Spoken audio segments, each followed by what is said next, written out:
Howdy ladies, I want to thank y'all for having me here today, especially thank you for inviting me. And I was just told that y'all wanted to know what I do, why I do it, and how I got started doing it. And what I do is I'm a social media influencer. I did not even know what that term was until about 6 months ago. I didn't know what it was. People would ask me what I do for a living, and I said, well, I kind of do videos. I mean, I really did not know what it was. So what I do is I make videos for a living, and people also ask, does that pay money? Well, it definitely does. So if you're looking to do something, it's not a get-rich-quick scheme by any means. Samantha can tell you that. She also does videos. But it is a way to make money at home that's not a scam. It's for real, and you can do it. Anybody can. It doesn't take any special talent. It's not a job you apply for. You just kind of start doing it. But in my videos, I cook.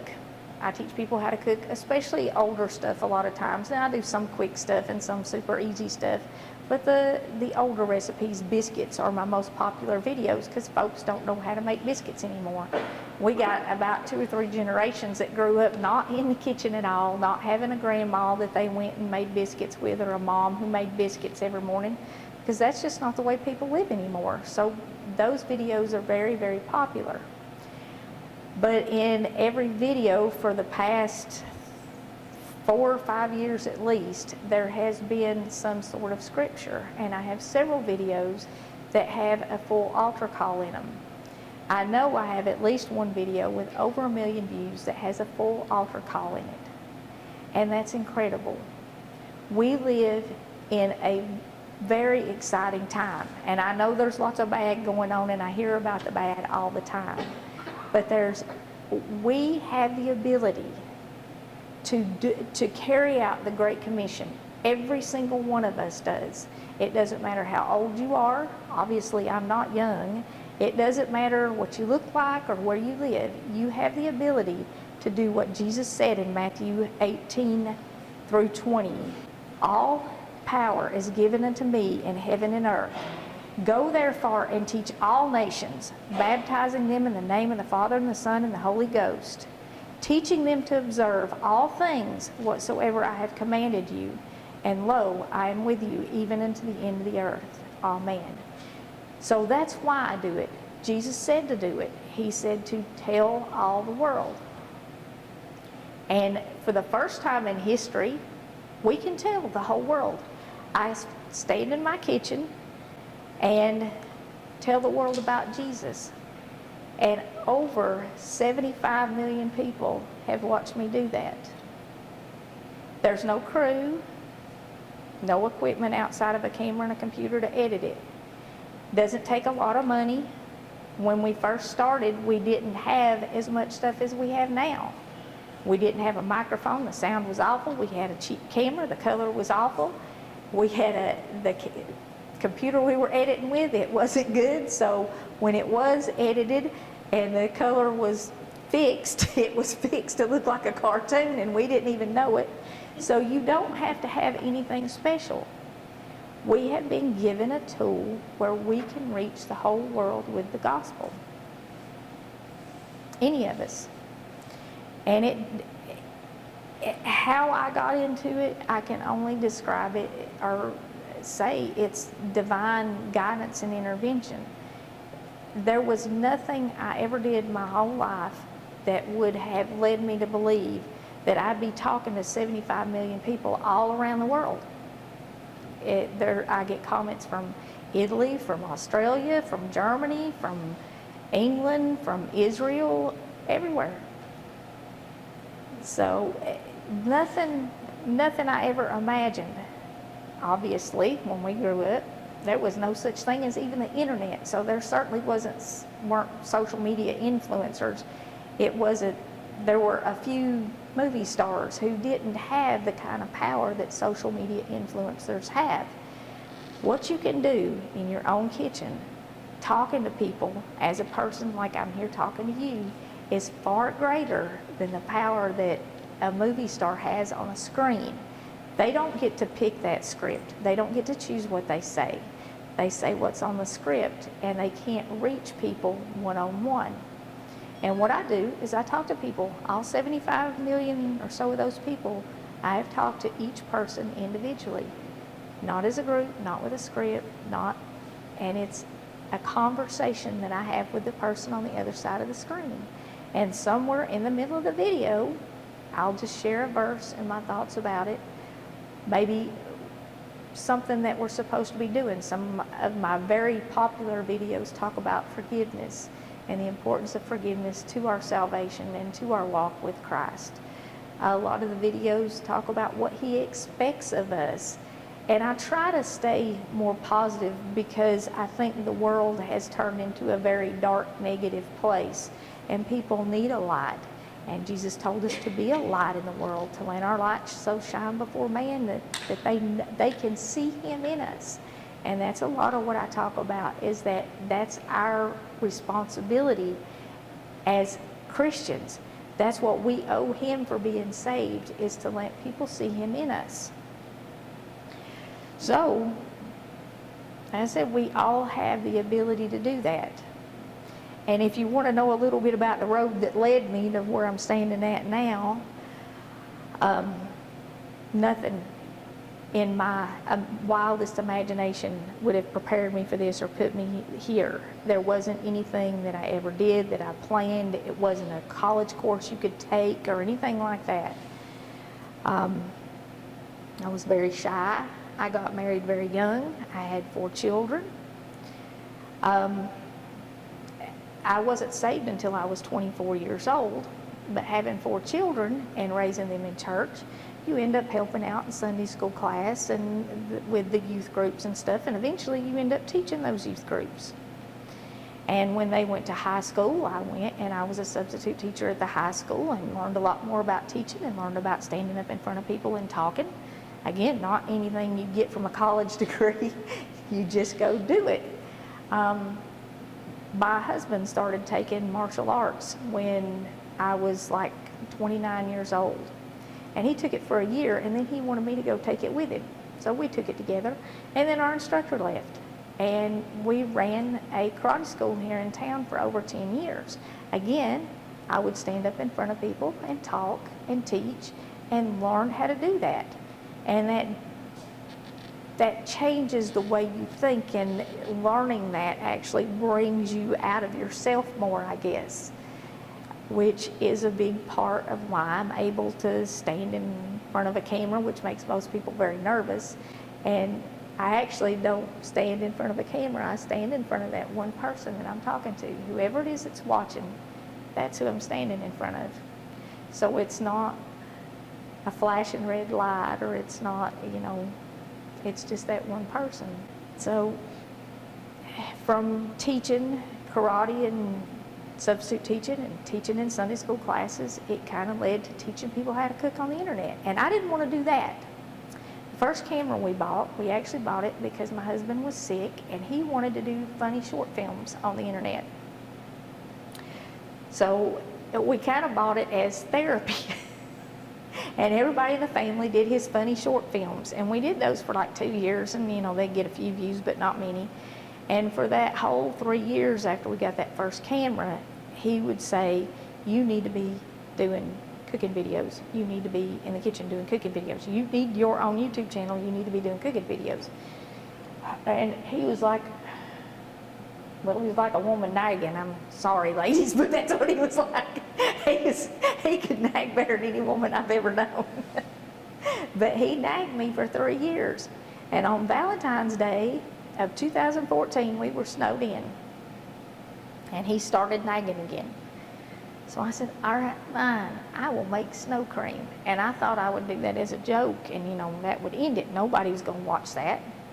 And he said, what are we going to call this channel? And I said, well, the Hillbilly Kitchen, that's, well, I like that, that's a good name. So he starts on the channel, and I go take my camera out, and I make snow cream, and I bring it in and finish it up in the kitchen, and I do it just as serious as could be.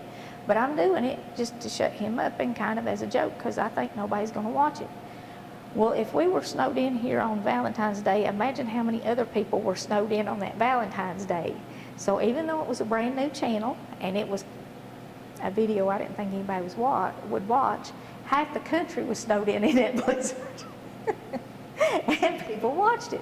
150 people watched it, which is really good for a new channel. Some of the short films we did had been up for months and months and months, even a couple of years, and didn't have that many views. So I did 2 or 3 more. One of them was a pot roast, and we let it sit there for a little while and came back and looked, and 1,000 people had watched me make a pot roast. And, you know, it went on like that, and we did a few more and a few more, and he said, I want you to, when you video today, I want you to be really dramatic when you talk, and talk about something that you're passionate about. And somewhere in the middle of my very passionate speech about control, Nehemiah 4:14 popped into my head, and that was a verse that we had used when we were doing a video with the karate that we had done. All of our kids were in a ministry, and we went around. We actually came to your church. You might remember us. It was called Team Trinity. And we had a whole group of kids that did martial arts, and then Samantha delivered the altar call at the end of those shows, and there were, I think, about 500 decisions for Christ made at those shows. So anyway, we used Nehemiah 4:14, and people, it went wild for us then. Thousands of views, and people were talking about it. And I talked about how it was our duty to protect our family. And the way the world was going, we have to do that. So that's what that video was about, and that was the first one that really got a lot of views. And I don't remember exactly how many it got, but that was when I realized people were listening to me, and I couldn't just say anything. I couldn't just go be dramatic. I had to say something that mattered, and I had to be careful about what I said. And it was a long time before every single video got a verse in it. And people started asking me, well, why don't you talk about the Lord in every video?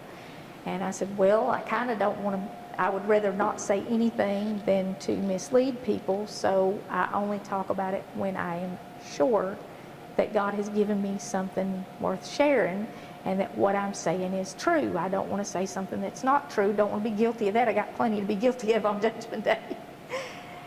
But as time went on, and you know, we put altar calls in. The first altar call that I put in was in buttermilk biscuits. Part of the altar call, I was saying that, you know, it's every 7 seconds, I think, somebody passes away.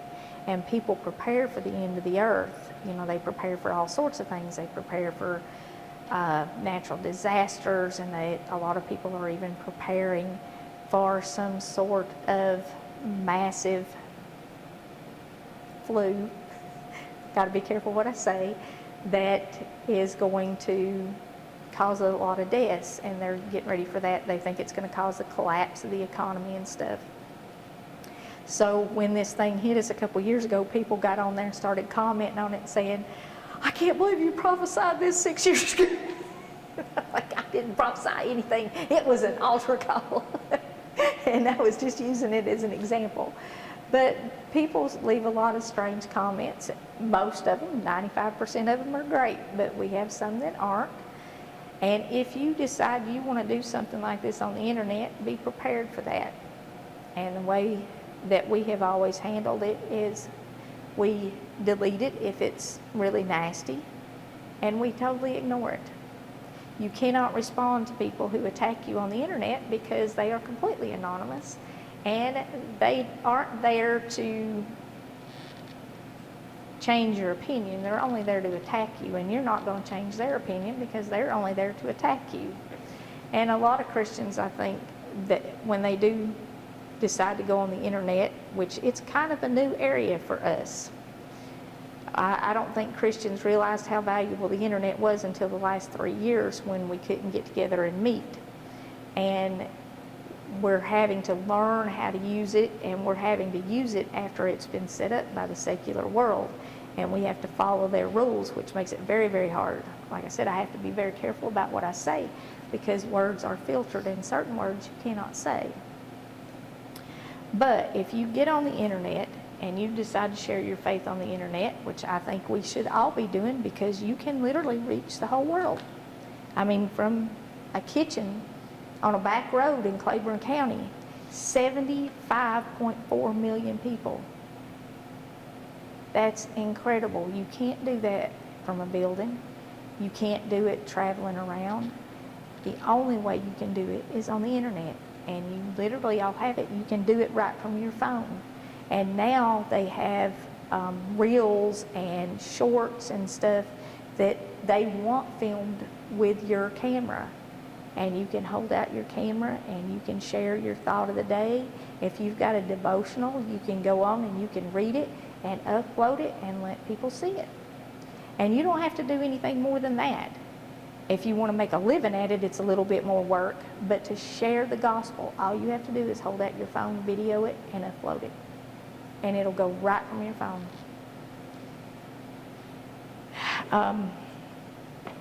I hope that this kind of maybe inspires at least one or two of y'all to put some stuff on the internet to help spread the gospel, to carry out the Great Commission, because you really can reach the whole world from right where you are. You don't have to travel, you don't have to, I mean, there's people that go on mission trips all around the world that cannot reach as many people as you can reach from right where you are. It's kind of like that song, Just As I Am. You can do it from right where you are. And you don't have to be a Bible scholar to do it. You just share what God gives you. Whatever it is, no matter how small or how big it is, you share what God gives you. Are there any questions? I mean, like... I just can't wait to go home with you. Well, now that's something else. If you want to get on and you want to share it, you have everybody share your stuff, because the more shares it gets, the more people see it. We used to talk about how the internet changes things and people see things. I had a friend last week that got saved. And I don't know how old she is. She's grown. Lost her husband a couple of years ago. She was feeling lost. And these people kept inviting her to church. Well, they took and videoed her getting baptized. And she told me, I cannot believe how many people have seen, responded to that video. And, you know, and it's broke. A lot of people said, you know, you've got me thinking that maybe I need to go back to church now. So you're right. Yeah, and there may be people in other countries seeing that.